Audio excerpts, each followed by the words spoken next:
शुरू अल्लाह का नाम लेकर जो बड़ा मेहरबान नहायत रहम वाला है।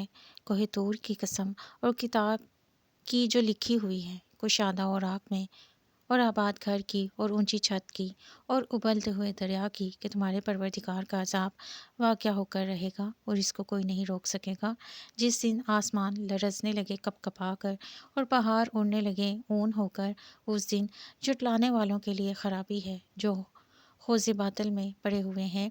जिस दिन उनको आतिश जहन्नम की तरफ धकेल धकेल कर ले जाएंगे। यही वो जहन्नुम है जिसको तुम झूठ समझते थे। तो क्या ये जादू है या तुमको नज़र ही नहीं आता? इसमें दाखिल हो जाओ और सब्र करो या ना करो, तुम्हारे लिए यकसा है। जो काम तुम किया करते थे ये उन्हीं का तुमको बदला मिल रहा है। जो परहेजगार हैं वो बागों और नेमतों में होंगे। जो कुछ उनके परवरदिगार ने उनको बख्शा इसकी वजह से खुशहाल, और उनके परवरदिगार ने उनको दोज़ख के अज़ाब से बचा लिया। और अपने अमाल के सिले में मज़े से खाओ और पियो।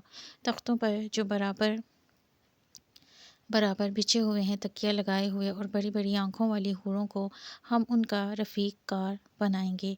और जो लोग ईमान लाए और उनकी औलाद भी राह ईमान में उनके पीछे चली, हम उनकी औलाद को भी उनके दर्जे तक पहुँचा देंगे और उनके अमाल में से कुछ कम ना करेंगे। हर शख्स अपने अमाल में फंसा हुआ है और जिस तरह के मेवे और गोश्त को इनका जी चाहेगा हम उनको अदा करेंगे। वहाँ वो एक दूसरे से जाम शराब झपट लिया करेंगे जिसके पीने से ना हज़ियान सराई होगी ना कोई गुनाह की बात।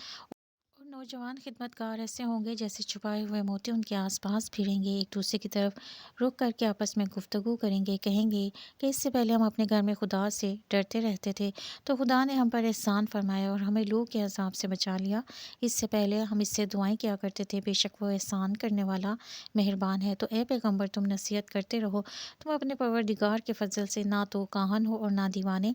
क्या काफिर कहते हैं कि ये शायर है और हम इसके हक़ में ज़माने के हवादिस का इंतज़ार कर रहे हैं? कह दो कि इंतज़ार किए जाओ, मैं भी तुम्हारे साथ इंतज़ार करता हूँ। क्या उनकी अक्लें उनको यही सिखाती हैं? बल्कि ये लोग हैं ही शरीर। क्या कुफ़ार कहते हैं कि इन पैगंबर ने कुरान अज़ खुद बना लिया है? बात यह है कि ये खुदा पर ईमान नहीं रखते। अगर ये सच्चे हैं तो इसका कलाम बना तो लाएं।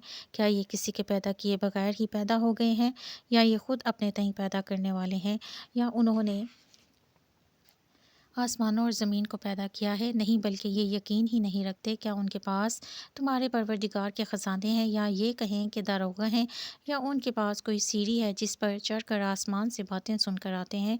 तो जो सुन आता है वो सरी सनद दिखाए। क्या खुदा की तो बेटियां और तुम्हारे बेटे, ए पैगंबर, क्या तुम उनसे सिला मांगते हो? उन पर तावान का बोझ पड़ रहा है, या उनके पास गैब का इल्म है कि वो उससे लिख लेते हैं? क्या ये कोई दाव करना चाहते हैं? तो काफ़िर तो खुद दाव में आने वाले हैं। क्या खुदा के सिवा उनका कोई और माबूद है? खुदा उनके शरीक बनाने से पाक है। और अगर ये आसमान से अजाब का कोई टुकड़ा गिरता हुआ देखें तो कहें कि ये गारा बादल है। बस उनको छोड़ दो यहाँ तक कि वो रोज़ जिसमें वो बेहोश कर दिए जाएंगे सामने आ जाए, जिस दिन उनका कोई दाव काम नहीं आएगा और ना उनको कहीं से मदद मिलेगी। और ज़ालिमों के लिए इसके सिवा और अजाब भी है, लेकिन उनमें से अक्सर नहीं जानते। और तुम अपने परवरदिगार के हुक्म के इंतज़ार में सब्र किए रहो। तुम तो हमारी आँखों के सामने हो, और जब उठा करो तो अपने परवरदिगार की तारीफ़ के साथ तस्बीह किया करो, और रात के बाज़ औक़ात में भी और सितारों के ग़रूब होने के बाद भी इसकी तंज़िया किया करो।